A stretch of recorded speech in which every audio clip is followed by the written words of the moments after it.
السلام علیکم، میں ہوں جمال عبداللہ عثمان اور اپنے پوڈ کاسٹ کی ایک اور ایپیسوڈ کے ساتھ آپ کی خدمت میں حاضر ہیں۔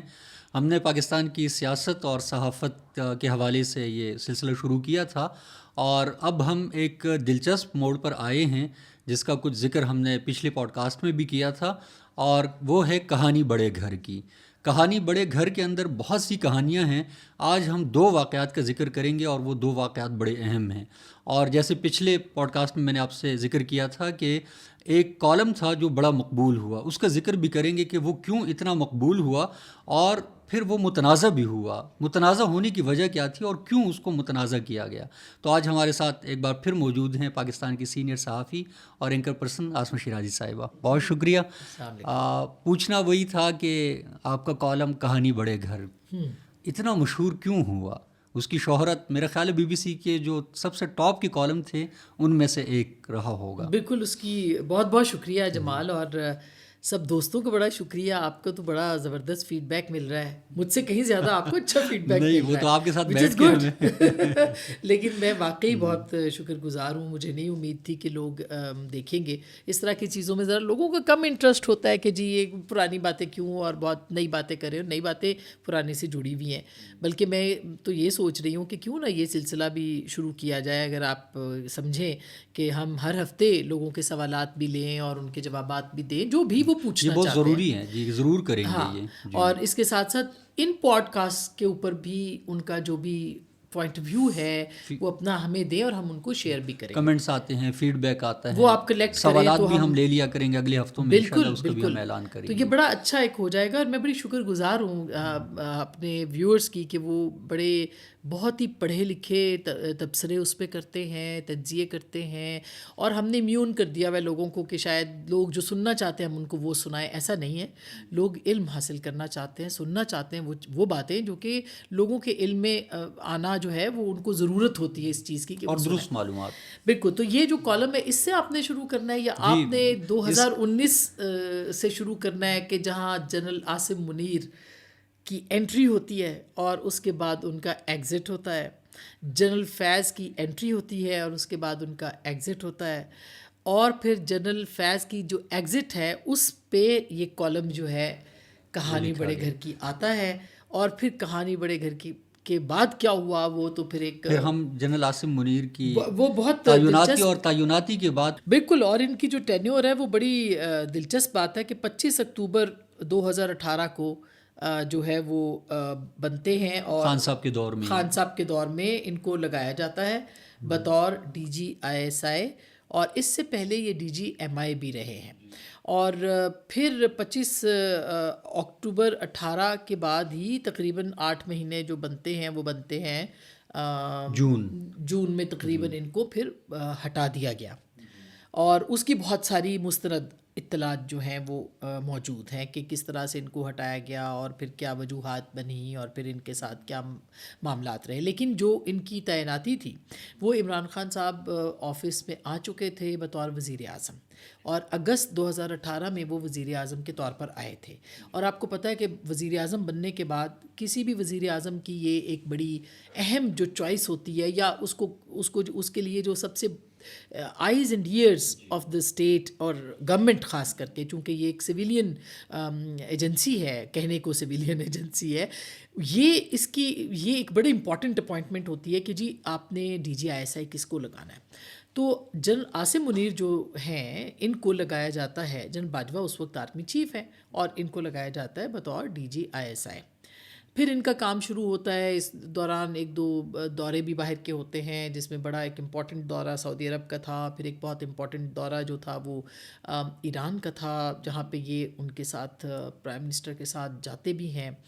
ان دوروں کے بعد بھی بہت ساری باتیں جو ہیں وہ منظر عام پر آتی ہیں، ہم اس کی ڈیٹیل میں نہیں جاتے۔ وہ بھی بڑی دلچسپ ہیں، ویسے میں کسی وقت آپ سے پوچھوں گا۔ بالکل، وہ ہم کسی وقت بتائیں گے، ان چیزوں کو رکھنا بڑا ضروری ہے لوگوں کے سامنے، اور انشاءاللہ ہماری کتاب بھی آئے گی تو اس میں بھی ہوں گی چیزیں۔ ایسا ہوا کہ عاصم منیر صاحب، اور اس کو by the way tele graph جو کہ برطانوی اخبار ہے اور بہت بڑا اخبار ہے، اس نے اس سٹوری کو 2023 میں چھاپا بھی ہے، اور اس کے علاوہ بھی بہت سارے لوگوں کو پتہ ہے کہ پھر عاصم منیر صاحب جو ہیں ان کی اہلیہ کے حوالے سے اور ان کے جو اہلیہ کا جو سرکل ہے اس کے حوالے سے کچھ کرپشن جو ہے وہ وزیر اعظم کے علم میں لاتے ہیں اور ان کو یہ بتاتے ہیں کہ، اور یہ ٹیلی گراف کی سٹوری ہے، تقریباً کوئی 2023 میں یہ سٹوری جو ہے یہ پبلش ہوئی تھی، اور اس سٹوری کے اندر جو ہے وہ انہوں نے بتایا کہ کیوں عاصم منیر صاحب جو ہے مختصر ترین دور کے لیے ڈی جی آئی ایس آئی رہے، اور اس سٹوری کے مطابق وہ یہ بتاتے ہیں کہ یہ 8 مہینے رہنے والے سب سے مختصر ڈی جی آئے تھے، کیونکہ وزیر اعظم کو جب وہ بتاتے ہیں تو وزیر اعظم غصے میں آتے ہیں اور پھر وزیر اعظم جنرل باجوہ کو کہتے ہیں، اور پھر جنرل باجوہ جو ہے ان کے کہنے کے پرائم منسٹر کے، جنرل باجوہ کے بڑے قریب پرائم منسٹر جو تھے وہ ان کو اتنی خواہشوں کے ساتھ وہ لا رہے تھے، تو انہوں نے ان کی بات کو تسلیم کیا اور انہوں نے جنرل عاصم کو ہٹا دیا۔ جنرل عاصم کو ہٹا کے پھر کور دی گئی گجرانوالہ کی، جو کہ کہتے ہیں کہ یہ اوفینسو کور سمجھی جاتی ہے پاکستان کی، جو کہ یعنی ان کی جو مختلف لینگویجز ہیں اس کے اندر کے ڈیفینسو کوڈز بھی ہیں، اوفینسو کوڈز بھی ہیں، اور یہ سارا، تو یہ وہ واحد ڈی جی آئی ہیں جو کہ ڈی جی ایم آئی بھی رہے ہیں، ڈی جی آئی بھی رہے ہیں، ڈیفینسو کوڈ بھی کی ہے، اوفینسو کوڈ بھی کی ہے، یعنی یہ ان کا ایک بایو ڈیٹا یا جسے کہتے ہیں وہ سی وی ہے۔ تو ان کو، اور یہ بغیر چون چرا کیے وہاں سے چلے جاتے ہیں، اور پھر اس کے بعد یہ اپنا کام جو ہے وہ کرتے رہتے ہیں، پھر یہاں تک کہ یہ درخواست بھی دیتے ہیں اپنی جب ان کی اپوائنٹمنٹ ہوتی ہے کہ بھئی مجھے اب ریٹائرمنٹ میری قریب ہے تو مجھے ریٹائرمنٹ بھی دی اس جائے۔ میں لیکن جیسے آپ کے علم میں ہے اور ہم نے خود یہ چیزیں دیکھیں کہ ایک ڈی جی آئی ایس آئی کو جنرل باجوہ بدلتے ہیں تو عمران خان صاحب اس کے آڑے آتے ہیں اور وہ بڑی سختی سے اس کی مخالفت کرتے ہیں، لیکن یہاں پہ ایسا کیا تھا کہ جنرل باجوہ نے عمران خان کی بات نہ صرف تسلیم کی بلکہ ان کو بڑی جلدی جو ہے 8 مہینے کے اندر اندر ہی ان کو وہاں پہ ٹرانسفر کر دیا، کور کمانڈر ان کو بنا دیا گیا۔ تو جنرل باجوہ ان کے لیے کیوں نہیں ڈٹ سکے جیسے دوسری مرتبہ وہ ڈٹے تھے آئی ایس آئی چیف کے لیے؟ میرا خیال ہے کہ جنرل باجوہ، یہ میرا اسیسمنٹ ہے کہ جنرل باجوہ شاید اپنی ایک چوائس رکھتے تھے اور عاصم منیر اس چوائس پہ نہیں آتے تھے، اور چونکہ 1 پیج گورنمنٹ تھی ان کو کوئی ایسا ڈی جی آئی ایس آئی چاہیے تھا جو کہ پرائم منسٹر اور جنرل باجوہ جو ہے ان کے قریب ہو اور وہ مل کے جو معاملات ہیں وہ آگے چلائیں جو انہوں نے چلانے تھے، ریجن کے حوالے سے بھی اور دیگر معاملات کے جو لوکل پالیٹکس تھی اس کے حوالے سے بھی، کیونکہ بہرحال یہ ایک ایسی ارینجمنٹ تھی جو کہ ایک ہائبرڈ رجیم کی ابتدا تھی، اور اس کے اندر جو ہے وہ پورا فیسیلیٹیٹ کیا جا رہا تھا، ایک صفحے کی حکومت ترتیب دی گئی تھی اور سارا کچھ۔ تو انہوں نے بالکل ایسا ہی ہے کہ جو ریزسٹنس ان کو دیکھنے کو بعد میں انہوں نے ریزسٹ کیا، وہ ریزسٹنس وہاں انہوں نے نہیں دکھائی، اور اپنے ایک فوج کے آفیسر کو، جو کہ فوج اپنی بڑی ایک انا کا مسئلہ سمجھتی ہے، پہلی مرتبہ انہوں نے بڑے طریقے کے ساتھ جو ہے وہ فوری طور پر ان کی تعمیل کر دی اور اس کے بعد ان کو جو ہے ہٹا دیا۔ شاید وہ پورا ڈیزائن ان کے سامنے تھا جو آگے انہوں نے جا کے کرنا تھا، اور اس کے اندر عاصم منیر فٹ نہیں ہوتے تھے، اس لیے ان کو وہاں سے ہٹا دیا گیا۔ اب جب اب آیا کون ان کی جگہ؟ جو ڈی جی سی تھے اس سے پہلے سب سے اہم ترین کردار جو کہ 2016-17 میں تقریباً میں خیال ہے 16 میں وہ آئے تھے، اور اس کے بعد پاناما ہوا، اور پھر اس کے بعد وزیر اعظم نواز شریف ہٹائے گئے، اور پھر وہ سارا وہ کردار جو تھے وہ سب سے متحرک کردار تھے۔ جنرل فیض کا جو کردار تھا وہ پورا متحرک کردار تھا، اور وہ اس کی بنیاد کے اوپر جو ہے انہوں نے ارینجمنٹس کی ہوئی تھیں، جس میں کہ بلوچستان کی حکومت کا تبدیل ہونا، اس کے اندر بہت ساری اور ارینجمنٹس کرنا، اس کے لیے بھی کہا جاتا ہے اس سے پہلے کہ وہ ان کا 2015 میں ان کے نام کی گونج شروع ہو گئی تھی، صحافتی حلقوں کے اندر بھی ان کے نام کی گونج جو ہے وہ شروع ہو گئی تھی۔ اور آپ کو یاد ہوگا کہ مرحوم ارشد شریف جو ہیں انہوں نے ایک ٹویٹ بھی کیا تھا، اور وہ ٹویٹ جنرل فیض کے خلاف کیا تھا، وہ بھی بڑی دلچسپ سٹوری ہے، لیکن وہ انہوں نے ان کے خلاف ٹویٹ کیا تھا۔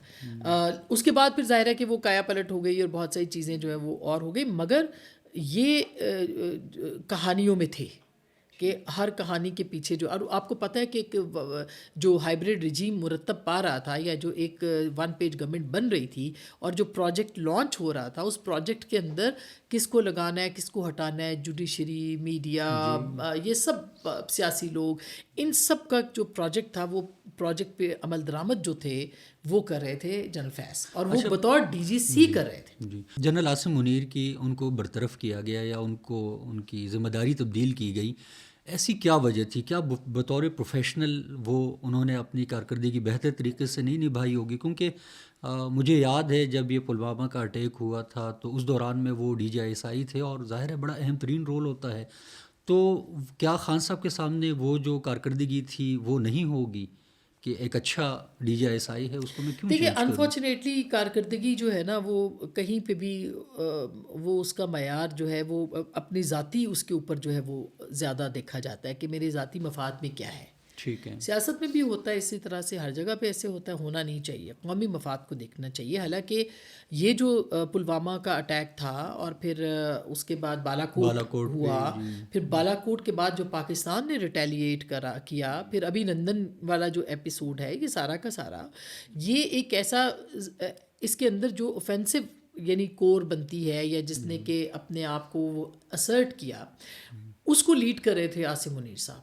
اور جو ہماری اطلاعات ہیں اس وقت جو جواب دینا تھا، اور میں ہماری اطلاعات کیا ہے، دا ہندوستان ٹائمز جو انڈیا کا اخبار ہے اس نے یہ لکھا ہے، اور یہ ان کی یہ سٹوری ہے کہ بالا کوٹ کے حملے کے بعد جو تھا وہ اگر کسی نے فوج کے اندر جنرل باجوہ کو یہ کہا کہ بھئی ہمیں جواب دینا ہے اس معاملے کے اوپر پوری طرح سے اور پوری فورسفلی، اور ہم دے سکتے ہیں جواب، تو عاصم منیر تھے. یہ ہندوستان ٹائمز کی سٹوری ہے. اور اس کے بعد نہ صرف جواب دیا بلکہ اس جواب کا پاکستان کا ایک پوری دنیا کے اندر جو میسج گیا کہ پاکستان آرمی جو ہے وہ کسی بھی اس کا جواب دے سکتی. بلکہ حال ہی میں ایک انڈین جرنیل کو سن رہی تھی وہ سوشل میڈیا کے اوپر، تو ان کا یہ کہنا تھا کہ اب یہ بات بہت ہو رہی ہے کہ پہلے بھی ہوتی رہی ہے، ہمیشہ ہی ہوتی رہی ہے کہ انڈیا اٹیک کر دے اور پاکستان جو ہے وہ اس کو ہم فارغ کر دیں گے یا کر دیں گے. تو اس جرنیل نے یہ بات کہی کہ آپ بالا کوٹ کا آپ دیکھ لیں کہ آپ کا حشر کیا ہوا تھا، اس کے اٹیک کے بعد جو آپ کے اوپر ہوا وہ اس کا حشر کیا ہوا تھا. تو آپ کے پاس شرمندگی اٹھانا پڑی اب انڈیا کو، پوری دنیا میں انہوں نے جھوٹی سٹوریاں جو ہیں وہ لانچ کیں، اور وہ یہ کہا کہ جی یہ اندر تک گھس آئے تو فلانا ڈمکا، وہ ایک انہوں نے کریٹ کرنے کی کوشش کی. لیکن آن گراؤنڈ پوری دنیا یہ تسلیم کرتی ہے کہ پاکستان نے ایک بھرپور جواب دیا تھا. ظاہر ہے آرمی چیف اس وقت جنرل باجوہ تھے، لیکن اور ان کو بھی کریڈٹ جاتا ہے، پرائم منسٹر عمران خان صاحب تھے، وہ نہیں آئے تھے میٹنگ میں، وہ اس میٹنگ میں نہیں آئے تھے. بالکل درست بات ہے کہ جب یہ میٹنگ ہوئی اور قومی سلامتی کی کمیٹی کی اور اس کے اندر ان کو بھی لایا گیا، میرا خیال ہے شہباز صاحب اس وقت جیل میں تھے، شہباز شریف صاحب، ان کو بھی لایا گیا اور سب میٹنگ، تو پرائم منسٹر صاحب نے لٹرلی انہوں نے انکار کر دیا اور آرمی چیف کو سیاست دی. جو ہم بات ابھی کرتے ہیں نا ڈیموکریسی اور آئین کی بحالی، اور یہ اس وقت لوگوں کو یہ باتیں بھول گئی ہیں کہ اس وقت ہوا کیا تھا. اس وقت پرائم منسٹر تشریف نہیں لائے اور انہوں نے کہا میں چوروں ڈاکوؤں کے ساتھ نہیں بیٹھوں گا. پوری دنیا کو پیغام جا سکتا تھا کہ بھئی پوری قوم اکٹھی ہے اور میں چوروں ڈاکوؤں کے ساتھ نہیں بیٹھوں گا، آپ ڈیل کریں. اور لٹرلی اس دن بھی پرائم منسٹر ہاؤس میں عمران خان صاحب اپنی میڈیا اسپوکس پرسنس کی ٹیم لے کے 5 بجے بیٹھے ہوئے تھے اور اسٹریٹجی بنا رہے تھے کہ ہم نے 7 سے 9 جو ہے وہ ٹیلی ویژن چینلز کے اوپر 7 سے 11 کیا پالیسی اختیار کرنی ہے. یہ ایک سیریسنس تھی اس وقت کی جس کو کہ آپ دیکھ رہے ہیں. اچھا پھر اس کے بعد یہ ہوا کہ اس بریفنگ میں پھر پوری دنیا کو یہ میسج بھی گیا کہ بھئی یہ پاکستان کی فوج، اس میں ایک کنٹریبیوشن اس چیز کا بہت زیادہ تھا کہ ایک گڈ بکس میں، یا ایک جسے کہنا چاہیے کہ ایک اچھا ایک ریپو جسے کہتے ہیں بنتی ہے. آپ نے ذکر کیا کہ بلکہ ٹیلی گراف کا حوالہ دیا کہ خان صاحب کے پاس ISI چیف گئے اور انہوں نے کچھ مبینہ طور پر کرپشن کا ذکر کیا اور کچھ ثبوت دکھائے. عام طور پر یہ سوال ہوتا ہے جو جمہوریت پر یقین رکھتے ہیں، وہ کہتے ہیں کہ بھائی ایک DG کا کیا کام ہے کہ وہ جا کے کرپشن سے متعلق رپورٹس دکھائیں.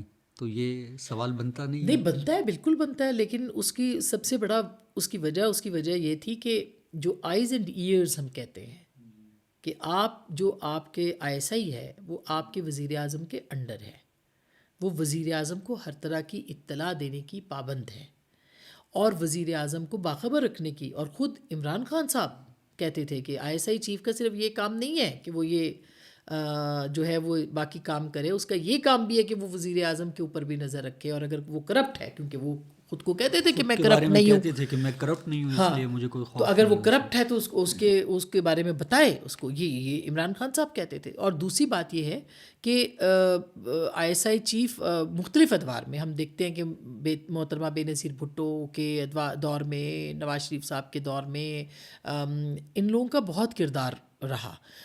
زیادہ تر مخالف رہا کیونکہ فوج کے طرف سے ہوتے تھے. اور اس میں بھی اگر جنرل عاصم منیر جب جاتے ہیں اور ان کو جا کے بتاتے ہیں کہ بھئی آپ کے بارے میں یہ خبریں آ رہی ہیں اور آپ کی فیملی کے بارے میں، تو وہ بجائے اس کے کہ پرائم منسٹر یہ کہیں کہ بھائی یہ تو یعنی ایک صادق اور امین کا سرٹیفکیٹ مل چکا ہے عدالت سے اور اتنی ریپوٹیشن ہے کہ کرپشن کا خاتمہ کرنا ہے، احتساب کرنا ہے، یہ کرنا ہے، وہ کرنا ہے. آدھی پارلیمنٹ آپ نے جو ہے وہ اپوزیشن جو ہے وہ آپ نے جیل میں ڈالی ہوئی ہے. تو آپ جب یہ سب چیزیں دیکھیں گے اور پوچھیں گے کہ بھئی یہ ساری اگر تفصیلات ہیں تو میں بالکل آپ شاباش، زبردست آپ نے یہ مجھے بتایا، میں تو اس کے اوپر عمل درآمد کراؤں گا، میں اس کے اوپر جو ہے وہ سخت ایکشن لوں گا. اور یہ خبریں نہیں آنی چاہیے اور اس طرح کی کبھی اس طرح کی میرے یعنی ایک بطور وزیر اعظم میری حکومت کے اوپر یہ ایک جسے کہنا چاہیے اس طرح کے دھبے نہیں لگنے چاہیے. تو اس کا بالکل الٹ انہوں نے کیا اور انہوں نے جناب ان کو اٹھا کے فارغ کر دیا. اور یہ خبریں کنٹینیوسلی اس کے بعد آتی رہیں، یہاں تک کہ آپ کو یاد ہوگا یہاں جو بریفنگ ہوئی تھی این ڈی یو میں، جنرل باجوہ نے اس کے اوپر پنجاب نے جو کرپشن تھی اس کے بارے میں تفصیل سے صحافیوں کو بتایا. یہ ان کی جنرل باجوہ کی رخصتی سے 1 مہینہ پہلے ایک بریفنگ یہاں پہ ہوئی تھی. تو انہوں نے کافی اس کے اندر جو ہے چیزوں کی تصدیق بھی کی. اور پھر اس کے بعد جو ہے یہ سارا معاملہ ہوا. اور پھر وہ جو کہ اس پوری گیم میں بہت امپورٹنٹ تھے، ڈی جی سی، ان کو پروموٹ کیا گیا ایز ڈی جی آئی. 2015-16 سے شروع ہونے والا سفر ایک آئی ایس آئی چیف کا، یعنی آئی ایس آئی کے اندر ایک افسر کا، وہ پہنچتا ہے اپنے عروج پر اور وہ بنتے ہیں chief, D G I S I. اور بطور ڈی جی آئی ایس آئی ان کی ناک کے نیچے ساری ایک مینجمنٹ ہوئی ہوئی ہے. وہ ان کو سب چیزیں پتہ ہیں، وہ کیسے انہوں نے آگے کرنا ہے، کیا کرنا ہے. انہوں نے اس پروجیکٹ کا حصہ ہیں، لوگوں کو لگایا ہے، لے جایا ہے. اور پھر عمران خان صاحب جو کہتے ہیں بل پاس کرا دو، بل پاس ہو رہا ہے. پھر یہ کہ یہ اپنا لوگ جو ہے میری بات نہیں مان رہے، اس کو اٹھا لو، اس کو اغوا کر لو، یہ صحافی درست نہیں، یہ صحافی برا ہے، اس کو کر لو. سب کچھ ہوتا رہا ان کی ناک کے نیچے. اور صرف یہ نہیں بلکہ D G I S P R general Asif Ghafoor, جو ہم پہلے بھی بتا چکے ہیں پروجیکٹ میں کہ بھئی جنرل یہ تھے، اس کے بعد جنرل آصف غفور، ان کو چیف بننا تھا، ان کو ڈی جی آئی بننا تھا. اور یہ اس طرح کی باتیں. آپ نے ایک واقعہ بھی بتایا تھا، شاید جنرل باجوہ نے یہ بات کہی تھی کہ میں نے 5 جرنیل شاید قربان کر دیے خان صاحب پہ. یہ میں نے ایک بالکل یہ انہوں نے اسی بریفنگ کے اندر یہ کہا تھا کہ میں نے 5 جرنیل جو ہیں قربان کیے ہیں خان صاحب کی وجہ سے. اس میں انہوں نے نام بھی لیے تھے اور سوائے جنرل عاصم منیر صاحب کے باقی انہوں نے نام اس کے اندر لیے تھے. تو یہ جو بڑی آپ نے مجھے یاد کروا دی بات یہ کہ یہ انہوں نے کہا کہ میں نے 5 جرنیل جو ہیں عمران پہ قربان کیے. ٹھیک. اچھا، اب یہاں پہ جنرل عاصم منیر کو یہ تعینات کرتے ہیں کور کمانڈر، لیکن اس کے بعد وہ بالکل منظر عام سے غائب ہو جاتے ہیں، کہیں ان کا ذکر سننے کو نہیں ملتا. تو ان کا کوئی رول آپ کو کہیں پھر نظر آیا ہے جب وہ آرمی چیف بنے ہیں؟ اس کے بعد تو وہ نظر نہیں آیا ان کا کردار، کیونکہ وہ گجرانوالہ اپوائنٹمنٹ ان کی ہو گئی، ادھر چلے گئے، خبروں سے بھی غائب ہو گئے اور وہ سارا. لیکن جنرل فیض پھر جو ہے وہ فل کمانڈ میں ان ہو گئے وزیر اعظم ہاؤس میں، وزیر اعظم سیکریٹریٹ میں جنرل فیض کا بڑا چرچا رہا. پھر آپ کو یاد ہوگا جنرل باجوہ کی جب رخصتی ہونی تھی، ایکسٹینشن ملنی تھی، وہ جو ایپیسوڈ ہے وہ بھی بڑی انٹرسٹنگ ایپیسوڈ ہے کہ کس طرح سے وزیر اعظم ہاؤس میں ایک جلدی ٹائپنگ کی گئی کہ آپ ان کو جو ہے وہ ایکسٹینشن ملتی ہے، دے رہے ہیں اور فلانا ڈھمکا. اس کے اوپر ڈیٹس کا مسئلہ. پھر ہم نے ایک صدر علوی صاحب کو انٹرویو کیا، اس میں انہوں نے کہا کہ میرے پاس اگر فائل آئے گی تو میں یہ کروں گا، یعنی جب تک فائل بھی نہیں گئی تھی اور لیٹر جو ہے وہ پہلے نکل گیا ہوا تھا. تو یہ بہت ساری جو چیزیں تھیں. پھر وہ انٹرویو ہمارا جو تھا صدر علوی کے ساتھ وہ کافی زیادہ وہ پاپولر ہوا، خبروں میں ہوا. پھر وہ کورٹ میں بات گئی، چیف جسٹس کھوسا تھے اس وقت، اور کورٹ کے اندر ایکسٹینشن کو باقاعدہ جو ہے وہ قانونی شکل دی گئی. منصور علی شاہ صاحب بھی اس بینچ کا حصہ تھے. اس پہ کہا گیا کہ قانون بنائیں، پھر وہ قانون جو ہے وہ پارلیمنٹ کے اندر آتا ہے، اور پارلیمنٹ کے اندر جو ہے وہ تاریخی کامیابی کے ساتھ اس کو جو ہے وہ ان کو ایکسٹینشن ملتی ہے. وہ جو قانون سازی ہے وہ ہوتی ہے، اس میں پی ایم ایل این بھی آتی ہے. اس میں پھر وہ آپ کو یاد ہوگا خواجہ آصف صاحب کے اوپر یہ الزام لگا کہ انہوں نے خود فیصلہ کیا ہے. شاہد خاقان عباسی صاحب کی اور ان کے درمیان میں یہ بات بہت اس وقت تنازع سے بن گیا کہ جی انہوں نے کہا کہ مجھے نواز شریف صاحب نے کہا تھا خواجہ آصف صاحب نے کہ ہم اس کو جو ہے وہ ووٹ کریں گے. شاہد خاقان عباسی صاحب نے کہا کہ ہمیں کوئی ڈائریکشنز نہیں ملی. اور اس طرح کی جو چیزیں تھیں وہ ہوئیں، اور پوری پاکستان کی جو پارلیمنٹ ہے، قومی اسمبلی ہے، اس نے ایک بھاری تعداد میں پارلیمنٹ نے اس قانون سازی کے اندر اپنا کردار ادا کیا، اور پھر ان کو ایکسٹینشن مل گئی. جی اچھا، میں دوبارہ ایک کویسچن اسی سے متعلق کروں گا کہ خان صاحب کی جو فیملی کے لوگ ہیں ان کے اوپر کرپشن کے الزامات لگتے رہے ہیں. خان صاحب ذاتی طور پر تو ایسے فرد ہیں کہ جو اپنے بارے میں خود کہتے تھے کہ جو نااہلی کا قانون ہے وہ بننا چاہیے اور اس کو اسی طرح برقرار رہنا چاہیے، بھلے اس کے اندر میری بھی نااہلی ہو جائے. تو ایسی کیا وجہ ہوئی کہ ان کو یہ بات اتنی ناگوار گزری، اور واقعی میں کیا کرپشن کی ایسی کوئی اطلاعات تھیں؟ کیونکہ مجھے یاد اسی سے متعلق پڑ رہا ہے کہ ملک ریاض اور ان کی صاحبزادی کی ایک آڈیو لیک ہوئی تھی جس کے اندر کچھ انگوٹھی کا ذکر بھی ہو رہا تھا، اور یہ انہی ادوار کا تھا. تو کیا یہ بات درست ہے کہ کرپشن کے ایسے کوئی اسکینڈلز تھے؟ فرح گوگی کا بھی نام لیا جاتا ہے. یہ جو آڈیو لیک تھی یہ ہوئی تھی جون 22 میں، میرا خیال ہے ریلیز ہوئی تھی. اپریل 22 میں عمران خان صاحب جو ہے وہ عدم اعتماد کے بعد وہ جا چکے تھے. تو پھر اس وقت جب یہ ریلیز ہوئی تھی آڈیو، تو اس میں یہ کہا گیا تھا کہ بھئی وہ 5 کیرٹ کا مانگ رہی ہیں اور 3 کیرٹ کا، اس طرح کی بات ہے. لیکن اور اس کے بعد پھر وہ کسی نے اس کو چیلنج بھی نہیں کیا تھا، ڈینائی بھی نہیں کیا تھا. آڈیو لیکس کے اوپر البتہ ایک مقدمہ جو ہے وہ بالکل کورٹ کے اندر جو ہے وہ میرے خیال ہے چیلنج ہوا تھا. تو جہاں تک اس بات کا تعلق ہے کہ عمران خان صاحب کرپٹ تھے یا نہیں تھے، دیکھیں یہ توشہ خانہ کے اوپر بھی ان کے الزامات ان کے اوپر ہیں، دیگر بھی ہیں ان کے اوپر، اس کو چیک بھی کرنا ہے. اس میں خاص کر کے وہ جو گھڑی تھی اس کے حوالے سے بہت بات ہوتی رہی ہے. اس پہ ان پہ یہ الزام نہیں تھا کہ وہ گھڑی انہوں نے توشہ خانہ سے کیوں خریدی. وہ ایلیجبل تھے، لوگ خریدتے ہیں، بہت سارے وزرائے اعظم نے خریدی ہوئی ہیں، بہت ساروں کے اوپر الزامات ہیں. اس میں نواز شریف صاحب کے اوپر الزام ہے، زرداری صاحب کے اوپر الزام ہے، بہت سارے گیلانی صاحب کے اوپر ہے. تو تمام تقریباً توشہ خانہ سے جو یہ سب سے آسان مقدمے ہوتے ہیں بائی دا وے جو آپ وزرائے اعظم پہ بناتے ہیں.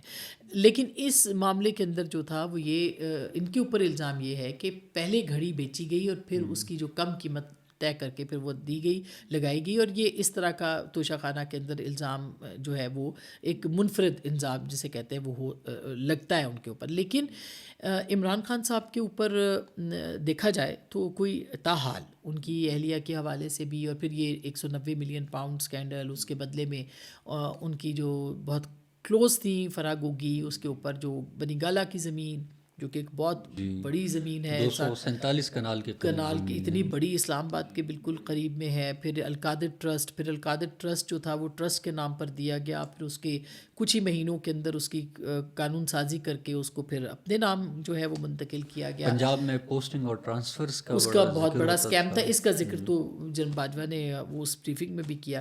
تو یہ ایک ایسا معاملہ تھا کہ جو بالکل جسے کہتے ہیں کہ وہ پاکستان کے، تو ہم یہ نہیں کہہ سکتے کہ عمران خان صاحب کے اوپر کرپشن کے الزامات نہیں ہیں. ان کے اوپر کرپشن کے الزامات ہیں، جیسے سارے وزرائے اعظم کے اوپر ہیں، جیسے سارے صدور کے اوپر ہے.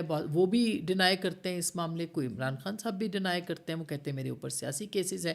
لیکن ہم وہ چیز بتا رہے ہیں خاص کر کے 190 ملین پاؤنڈ والی اور توشہ خانہ جس کے اوپر خبریں آ چکی ہیں. تو سوالات تو ان کے اوپر بھی موجود ہیں. اب وہ ثابت ہوں گے، معاملات کورٹ میں ہیں بھی، ایک آدھے میں تو بری بھی ہو گئے ہیں عمران خان صاحب، لیکن 190 ملین پاؤنڈ اور یہ جو باقی معاملات ہیں اس کے اوپر ابھی تک ان کے اوپر ہمارے پاس وقت کی بھی کمی رہتی ہے، اور یہ نہ ہو کہ جو کہانی بڑے گھر کا کالم ہے وہ رہ جائے. اس کالم کو بہت مقبولیت ملی اور یہ متنازع بہت ہوا.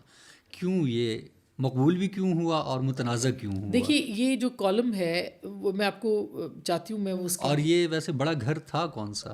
دیکھیے یہ ویسے تو یہ دیکھا جائے تو پاکستان کا بڑا گھر اور پھر وزیر اعظم ہاؤس بڑا گھر اور پھر اس وقت اپوائنٹمنٹ آف ڈی جی آئی جو تھی جنرل ندیم انجم، یعنی جنرل فیض کو ہٹانا تھا، جنرل ندیم انجم صاحب کو لگانا تھا. پھر پرائم منسٹر صاحب نے کہا تھا کہ میں انٹرویو کروں گا. پہلے جب انہوں نے پہلے وہ کہتے رہے کہ دسمبر گزر جانے دے، سردیاں گزر جانے دے اور پھر سارا، لیکن فوج کے اندر بھی اپنی ایک ہے انہوں نے جو جنرل باجوہ ہیں انہوں نے جنرل فیض کو آرمی چیف لگانے سے پہلے کور کمانڈر بنانا تھا، کیونکہ کور کمانڈر لگنا ضروری ہوتا ہے، کور دینا ضروری ہوتا ہے.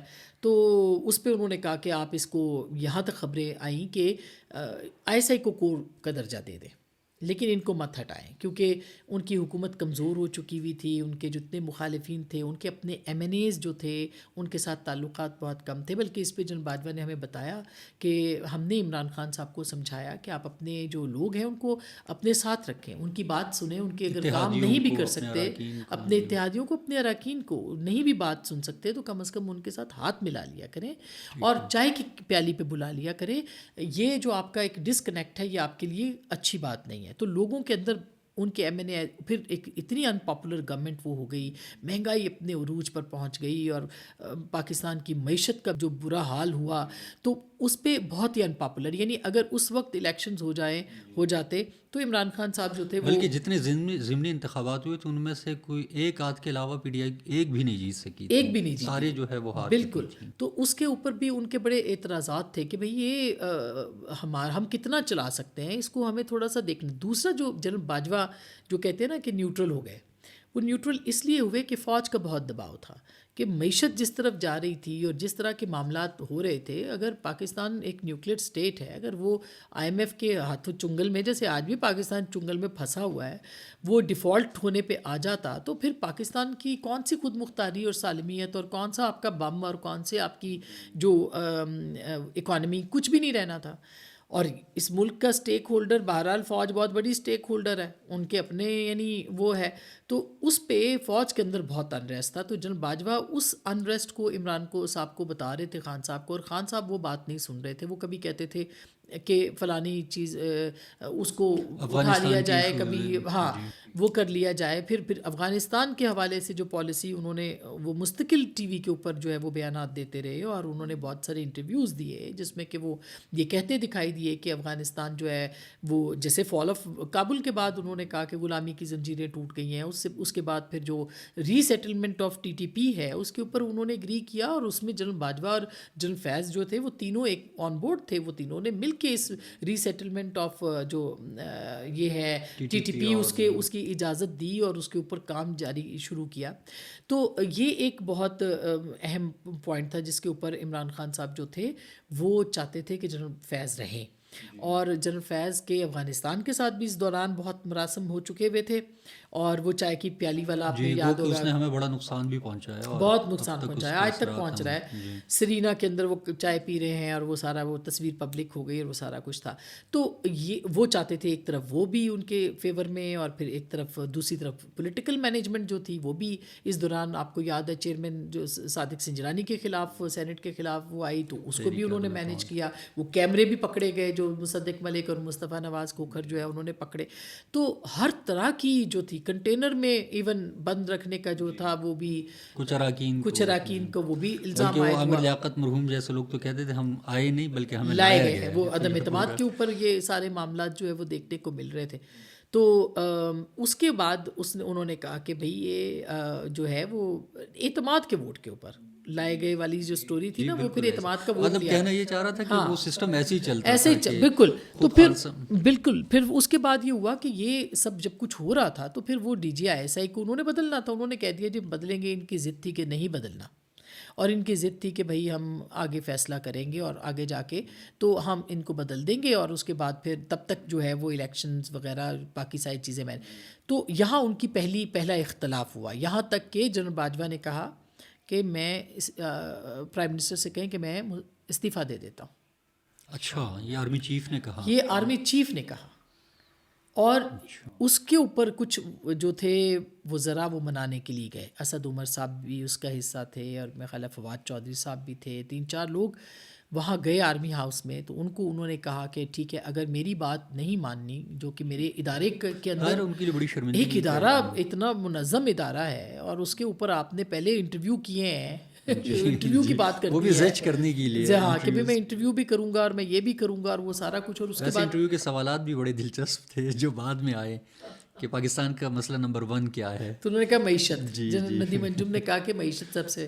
تو انہوں نے کہا اچھا آپ کو کرپشن جو ہے وہ مسئلہ نہیں لگتا, سیاستدانوں کی کرپشن اور یہ. تو انہوں نے کہا جی میرے نزدیک تو پاکستان کی معیشت سب سے بڑا مسئلہ ہے, کیونکہ فوج کے اندر ایک بڑی ایک انریسٹ تھا کہ بھئی کس طرف معاملات جا رہے ہیں. تو اس دوران میں نے یہ کالم لکھا اور اس کالم کے بعد پھر جو میرے ساتھ ہوا وہ تو خیر وہ بتاتی ہوں میں آپ کو. لیکن یہ کالم جو تھا, اچھا اس میں پھر کچھ تاریخوں کی بات کی جاتی ہے کہ یہ تاریخیں اس تاریخ کے بعد کر لیں, ستاروں کے اعتبار سے کہیں یا جو بھی تھا وہ کچھ اس طرح کی بھی گفتگو. خان صاحب کے ان چیزوں پہ یقین تو رہتا ہے, بری بات نہیں ہے, بہت سارے انہوں لوگ نے اپنی کرتے ہیں. کتاب میں لکھا بھی ہے, یعنی کوئی انہوں نے اس کا اظہار بھی کیا ہے. ایک بشیر صاحب ہوتے تھے اور اس طرح کی کچھ.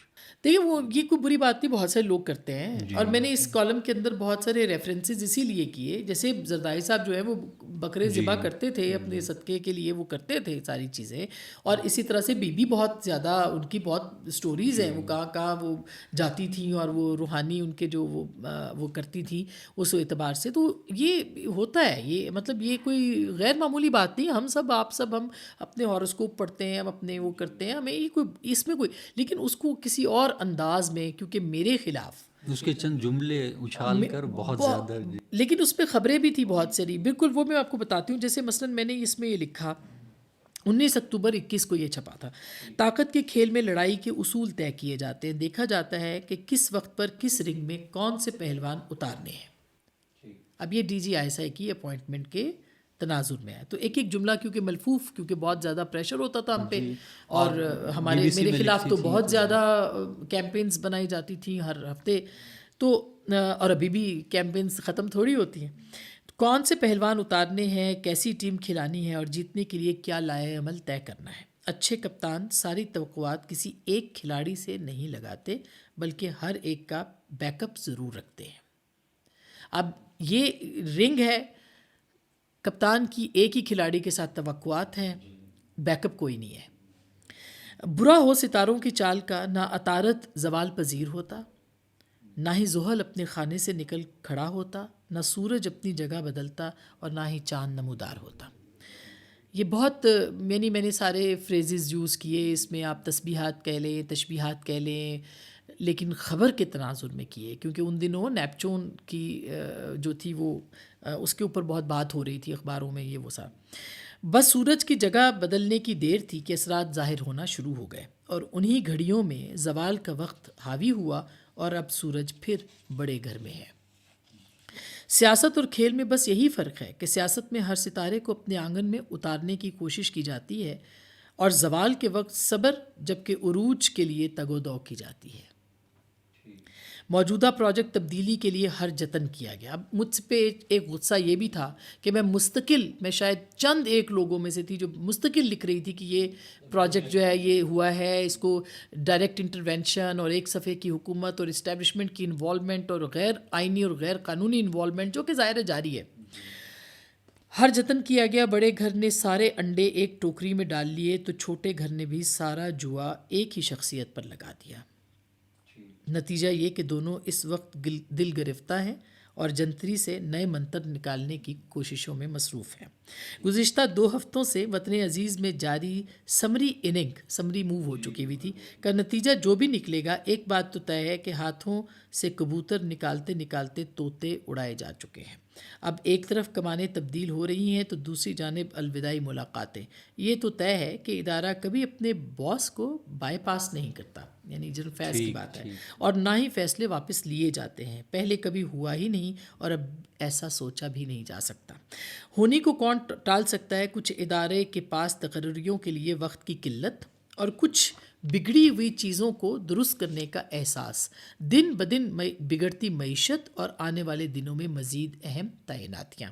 سیاسی جماعتیں ہوں یا عدالتی معاملات, وقت آ گیا ہے کہ بگاڑ کو سدھار کی جانب لے جایا جائے. اب یہ وہ جو نیوٹرل ہونے کا دور جی شروع ہو جی، چکا اور ہوا وہ تھا. جو آپ میٹنگ کا بتا رہی تھیں کہ وہاں ان کے اوپر دباؤ آیا کہ اس سے ہمیں ذرا سائڈ پہ ہونا چاہیے. یہ میٹنگ بہت بعد کی بات ہے. یہ اس سے پہلے ادارے کے اندر سے پریشر آنا شروع ہو گیا تھا. ادارے کے لیے اہم یہی تھا کہ وقت اور حالات کے پیش نظر فیصلے کیے جائیں، مگر یہ خیال نہ تھا کہ فیصلے پر فیصلہ بھی سنایا جائے گا. یعنی عمران خان صاحب کی طرف سے ان ایکسپیکٹڈ یہ وہ تھا صحیح. کہ بھئی یہ کیا جائے. وچ از میرے لیے تو یہ ایک سویلین پرائم منسٹر کی طرف سے ایک اچھی بھی تھی کہ بھئی ٹھیک ہے، وہ کہہ رہے ہیں کہ میرا یہ نہیں ہونا چاہیے تو نہیں ہونا چاہیے، مگر ادارہ پھر ادارہ ہے. یہ دھچکا بہرحال لگ چکا، اور اب اس دھچکے کے بعد کیا ہوگا، یہ وہ سوال ہے جو اسلام آباد میں ہر جگہ پوچھا جا رہا ہے. گزشتہ چند دنوں کی دھول اب تک نہیں بیٹھی. سوال یہ ہے کہ اب آگے کیا، مملکت کے معاملات کیسے چلائے جائیں. معیشت اور سیاست بند گلی میں کھڑی ہے اور حکومت غیر مقبول اور عوام مضطرب. اس سے قبل غیر یقینی کی حالات کو ہی قابو کر لے اب کرنا کیا ہے. سچ تو یہ ہے کہ ایک طرف ایف اے ٹی ایف کی تلوار، یہ تلوار لٹک دوسری رہی جانب دنیا بد اعتماد. آئی ایم ایف کا شکنجہ بھی پاکستان کے گرد کسا جا چکا ہے. کیا ان حالات میں کوئی سیاسی جماعت حالات ملک سنبھالنے کو تیار ہوگی؟ آپ کو یاد ہوگا چودھری شجاعت نے کہا تھا اس دور میں جب وہ حکومت کے ساتھ کوئی کھڑے تھے، حکومت لینے کو تیار نہیں ہوگا. وہ وقت بھی آئے گا کہ کوئی حکومت لینے کو تیار نہیں ہوگا. اور پھر آپ نے دیکھا کہ بڑی مشکل سے پی ڈی ایم جماعتیں جو ہیں انہوں نے بہرحال معیشت، بلکہ اس کے اوپر ان کے اپنے لوگ ہی اعتراض کرتے کہ انہوں نے اپنی سیاست برباد کر دی اس حکومت. کیا وقت آ گیا ہے کہ فوج کا منظم ادارہ بنگلہ دیش کی طرح سب سیاسی جماعتوں کو بٹھائے؟ کیا وقت آ گیا ہے اور قومی ڈائیلاگ کا آغاز کرے، صاف شفاف انتخابات کرائے اور ملک سیاستدانوں کے حوالے کر کے اپنا بنیادی کردار ادا کرے؟ یہ سب سوال مشکل ہیں لیکن ناممکن نہیں. آج بھی مساق معیشت پر بات ہو سکتی ہے، حزب اختلاف کی سنجیدہ، یہ باقی وہ اس پہ میں اس وقت بھی یہ بات کری تھی. اب آخری جو 3 لائنیں ہیں جس کو کہ ایشو بنایا گیا، اب کالے بکرے سرے دار چڑھیں یا کبوتروں کا خون بہایا جائے، پتلیاں لٹکائی جائیں یا سوئیاں چبھوئی جائیں. معیشت یوں سنبھلنے والی نہیں، جبکہ معیشت کے تقاضے تبدیلی کا مطالبہ کر رہے ہیں. اب تبدیلی کے اس چرخے میں کون کون آئے گا، سیاسی چال ستاروں کے حال سے زیادہ اہم ہے. میں یہ اس میں جو آخری ہے کہ بکرے سرے دار چڑھیں، اس خبر کی تصدیق منصور علی خان صاحب کو اس وقت جو تھے انہوں نے اپنے ولاگ میں یہ کر بھی دی تھی کہ کیا ہوا تھا. کبھی اس کی ڈیٹیلز میں جائیں گے. کبوتروں کا خون اور پتلیاں وغیرہ یہ کہانیاں بھی سنائی جائیں گی. بہت جب میں نے بات کی تھی اس وقت کوئی بات نہیں کر رہا تھا، اور شاید یہی وہ وجہ ہے کہ اب تک میرے خلاف جو مہمات ہیں یا جو وہ ہے ناپسندیدگی ہے پی ٹی آئی کی اور پی ٹی آئی کے چند لوگوں کی، وہ ختم نہیں ہوتی ہے. تو یہ کہ کسی وقت اس کی ڈیٹیل میں اور ہم جائیں گے. اس کے بعد پھر جو آپ کی کیمپین چلی، اس کے بعد پھر یہ ہوا کہ اس کے بعد میرے خلاف صرف کیمپین نہیں چلی، یعنی ہر کوئی دقیقہ جسے کہتے فروغزاشت نہیں ہوا. تو یعنی میرے خلاف 7 دن تک مجھے ٹاپ ٹرینڈ تھی. I stand with Asma Shirazi was the top trend. کبھی وہ اوپر ہوتا تھا اور کبھی حجاب میں لپٹی طوائف میرے خلاف جو تھا.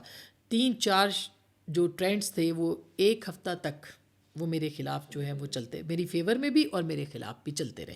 اور چونکہ پی ٹی آئی کا سوشل میڈیا بہت زیادہ اسٹرانگ ہے تو وہ اس طرح سے، لیکن میرے ساتھ بھی بہت لوگ کھڑے ہوئے لوگ، اور آج بھی کھڑے ہیں. بہت سارے لوگ اب بھی کھڑے ہیں. بہت بڑے بڑے نام تو اس وقت شاید نہ کھڑے ہوئے، لیکن جو ہر ہیومن رائٹس پہ انڈیا میں خواتین کے ساتھ کچھ ہو رہا ہے، صحافیوں کے ساتھ، تو وہ یہاں سے ٹویٹ کرتے ہیں یا کہیں بنگلہ دیش میں یا امریکہ برطانیہ میں، وہ میرے ساتھ نہیں کھڑے ہوئے. مگر بہت سارے لوگ جو جینون جرنلسٹ اور وہ طاقت تھی لوگوں کی، وہ میرے ساتھ کھڑی ہوئی، ادارے کھڑے ہوئے، یعنی جو صحافتی ادارے تنظیمیں کھڑی ہوئیں، اور میرے لیے یہ بہت بڑی بات تھی. لیکن اس کے بعد ایک پریس کانفرنس بھی جو تھی وہ پھر شہباز گل جو اسپوکس پرسن تھے انہوں نے کی. اور یہ جو میرے خلاف ٹرینڈ چلا، اس ٹرینڈ کا نقصان ڈائریکٹلی بشریٰ بی بی صاحبہ کو ہوا. بشریٰ صاحبہ کے خلاف بھی ظاہر ہے جب وہ میرے خلاف حجاب میں لپٹی طوائف چلا رہے تھے تو بہت سارے لوگ جو تھے پھر ان کے خلاف بھی شروع، شاید یہی مطمع نظر بھی ہو کہ ان کو زیادہ ملائن کیا جائے. جبکہ میں نے پھر سلیم صافی صاحب کے پروگرام میں یہ کہا بھی کہ میرا نشانہ بشریٰ بی بی صاحبہ نہیں تھی. اس پورے کالم کے اندر میرا نشانہ بشریٰ بی بی صاحبہ نہیں ہیں. پرائم منسٹر یعنی وزیر اعظم وقت کے جو ہیں، جو آنسریبل ہیں، حکومت جواب دہ ہیں عوام کو، میڈیا کو، وہ میں ان کے اوپر تنقید کر رہی تھی کہ یہ ہو کیا رہا ہے. آپ نے اس کی وضاحت بھی کی تھی کہ وزیر اعظم ہی ذمہ دار ہیں، اور وزیر اعظم ذمہ دار ہیں ہر چیز کے. اگر وہ ان ساری چیزوں پہ یقین بھی رکھتے ہوں، جو بھی کرتا ہو، جس کا بھی کوئی ایمان ہے، تقاضا ہے، جو کچھ بھی ہے، لیکن ذمہ دار تو وزیر اعظم ہے، ہم کو اس کرسی سے مخاطب ہے، ہمارا کام اس کرسی سے ہے، ہم اس کو ہی بات کریں گے اس کے خلاف. اور تو ایک پورا طوفان میرے اوپر الزامات عائد کیے گئے، اور پتہ نہیں ایسے بے بنیاد الزامات کہ یعنی کہ جس میں کہ مریم نواز صاحبہ کو ایک دن میں پتہ نہیں جی 58 کالز کر دی ہیں، جیسے وہ کہتے ہیں جی بعد میں بھی انہوں نے بہت سارے الزامات لگائے جیسے. اور دلچسپ بات یہ کہ میں مریم نواز صاحبہ سے جو آخری میں نے ان کو کور کیا تھا اس کے بعد سے میری ان کے ساتھ ملاقات ہی نہیں ہوئی تھی، میرے پاس ان کا نمبر تک نہیں تھا. اور اس کے گواہ پرویز رشید صاحب بھی ہیں کہ جن کو میں نے اس سے کچھ دن پہلے میری ان سے بات ہو رہی تھی، میں نے کہا میرے پاس ان کا نمبر نہیں ہے. تو وہ یعنی یہ یہاں تک میرے پاس جس کا نمبر نہیں ہے اس کے بارے میں میرے خلاف الزامات.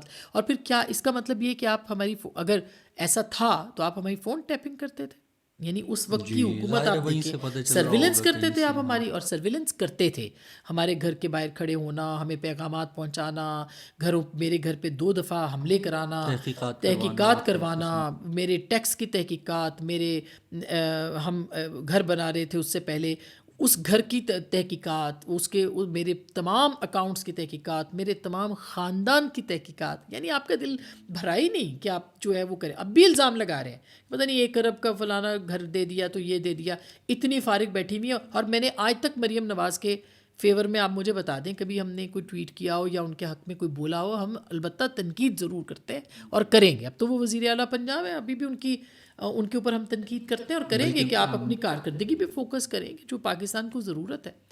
جان بوجھ کے صحافیوں کو ملائن کیا گیا، اور اس ایک کالم کے بعد یہ اتنا سلسلہ بڑھا کہ میرا خیال ہے کہ مجھے یہ اسٹینڈنگ جو میرے علم میں آیا، اسٹینڈنگ آرڈرز دیے گئے کہ اس کو نشان عبرت بنا دیا جائے.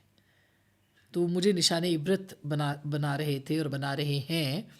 اللہ کی ذات بہت بڑی ہے اور اس کی ذات جو ہے وہ دیکھتی ہے ہر چیز کو. وہ پروردگار فیصلے تو خود کرتا ہے، جو مرضی آپ جتنی مرضی سازشیں آپ کے خلاف یہ تنقید نہ ہوتی، یہ کیمپینز نہ چلتی تو آج یہ جو کتاب آپ کے ہاتھ میں ہے یہ یقیناً یہ کتاب نہ ہوتی، میں اس طرح فرم کھڑی نہیں ہوتی. 4-5 سال تک آپ نے مسلسل لکھا، شاید اب وہ نہ لکھ رہی ہوتی. بالکل ایسا ہی ہے، اور یہ اس نے مجھے اور زیادہ مضبوط کیا. آج بھی اگر وہ کیمپینز چلاتے ہیں، ان کے جو کچھ بکاؤ صحافی نما کارکن ہیں وہ اگر کیمپینز چلاتے ہیں تو وہ مجھے اس سے کیا فرق پڑتا ہے. اگر دیکھیں ڈرنے سے یہ بات طے ہے کہ ان کے سوشل میڈیا کا ایک بڑا ڈر ہے، خوف ہے.